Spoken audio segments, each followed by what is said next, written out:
A'udzubillahiminasyaitonirrajim. Bismillahirrahmanirrahim. Assalamualaikum warahmatullahi wabarakatuh. Sahabat Inhar yang dirahmati Allah, tidak terasa kita sudah menjalani ibadah puasa di hari ke-14 bulan Ramadan tahun ini. Ilustrasi yang tepat untuk menggambarkan keistimewaan bulan Ramadan adalah bulan penuh ampunan dosa. Di bulan suci ini, umat Islam berlomba-lomba untuk beramal yang tentunya haruslah dilandasi dengan penuh rasa ikhlas dan menjauhi perasaan ingin dilihat atau dipuji oleh orang lain. Ingin terlihat baik, rajin, sempurna, dan soleh di hadapan orang lain merupakan tabiat mendasar manusia yang sangat sulit dilepaskan. Terlebih lagi, hampir tidak ada manusia di dunia ini yang tidak ingin dipuji oleh orang sekitarnya. Bahkan untuk mendapatkan pujian itu, pencitraan diri sendiri pun dilakukan.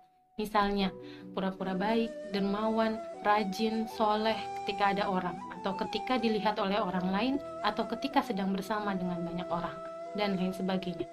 Namun, tidak demikian jika tidak ada orang lain. Dalam ajaran Islam, perilaku semacam ini disebut riya.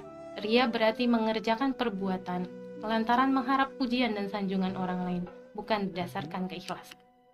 Sahabat Inhar yang dirahmati Allah, ikhlas dan riya merupakan dua sifat yang berbeda, bertolak belakang dan bertentangan satu sama lain. Makna ikhlas adalah rela dengan setulus hati melakukan kebaikan hanya semata-mata karena Allah Ta'ala. Sedangkan riya adalah melakukan suatu kebaikan semata-mata karena ingin dilihat dan disanjung oleh orang.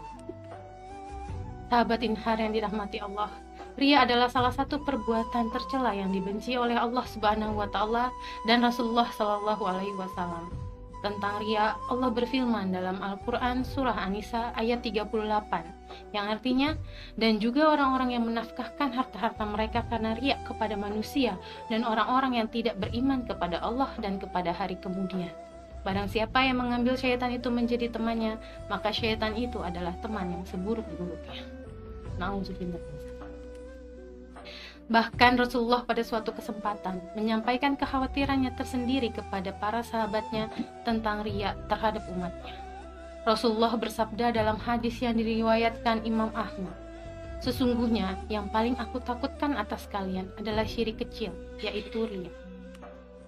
Dalam hadis tersebut bahkan Rasulullah menyebut riya sebagai syirik kecil. Dinamakan syirik karena memang niat orang yang riya dalam beribadah bukan karena Allah semata.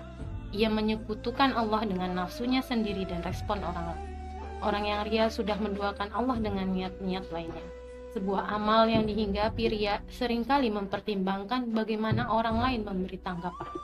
Maka dari itu, berhati-hatilah dengan riya, karena riya ini akan merusak amal yang telah kita kerjakan. Sahabat Inhar yang dirahmati Allah, sebagai perusak amal, riya memiliki beberapa tanda. Imam Al-Ghazali mengutip perkataan Imam Ali bin Abi Thalib menuliskan dalam kitab Ihya Ulumuddin. Orang riya atau pamer memiliki 3 ciri: malas ketika sendirian, rajin saat di tengah banyak orang, serta amal yang meningkat kala dipuji dan menurun kala dicaci. Sahabat Inhar yang dirahmati Allah, jika kita melakukan suatu amal perbuatan untuk mencari pahala dari Allah dan sekaligus mengharap pujian dari manusia, maka Allah tidak akan menerima amal tersebut dari kita. Jadi seseorang yang melakukan amal perbuatan yang disertai riya, maka tidak ada pahalanya sama sekali. Bahkan dia berdosa karena riyanya. Oleh karenanya, marilah kita introspeksi diri, kita awasi dan amati hati kita. Sahabat Inhar yang dirahmati Allah, obatilah hati kita dari penyakit riya, dan hindarilah amal kita dari riya. Bagaimana caranya agar bisa terhindar dari riya? Syekh Abu Laits As-Samarqandi dalam kitab Tanbihul Ghafilin mengutip perkataan Syafiq bin Ibrahim yang berkata, benteng amal itu ada 3, yaitu 1. Merasa bahwa hidayah dan taufik itu datangnya dari Allah Ta'ala. 2. Berniat untuk mendapat ridho Allah agar mematahkan hawa nafsu. Yang ketiga, mengharap pahala dari Allah untuk menghilangkan rasa tamak, rakus, dan riya. Dengan benteng amal tersebut, maka insya Allah amalan kita akan bernilai ikhlas karena Allah, hanya mengharap ridho Allah semata. Apabila amal hanya mengharap ridho Allah, maka kita tidak peduli dengan pujian ataupun celaan orang lain. Karena sejatinya pujian dan celaan hanyalah bernilai seimbang, sehingga kita pun tidak terbang ketika dipuji dan tidak tumbang ketika dicaci. Sahabat Inhar yang dirahmati Allah, Ramadan adalah waktu yang sangat baik untuk meningkatkan kebaikan dan amal soleh. Jika kita melaksanakan sholat, maka kita laksanakan karena Allah. Jika kita bersedekah, maka kita bersedekah karena Allah. Jika kita belajar ilmu agama, kita belajar karena Allah. Jika kita mengajarkan ilmu agama, maka kita mengajar karena Allah. Jika kita mentaati Allah, maka kita taat karena semata-mata ingin meraih ridho Allah Ta'ala.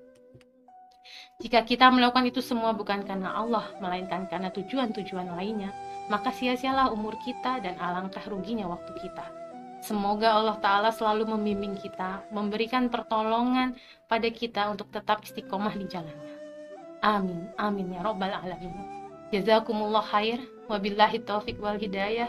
Wassalamualaikum warahmatullahi wabarakatuh.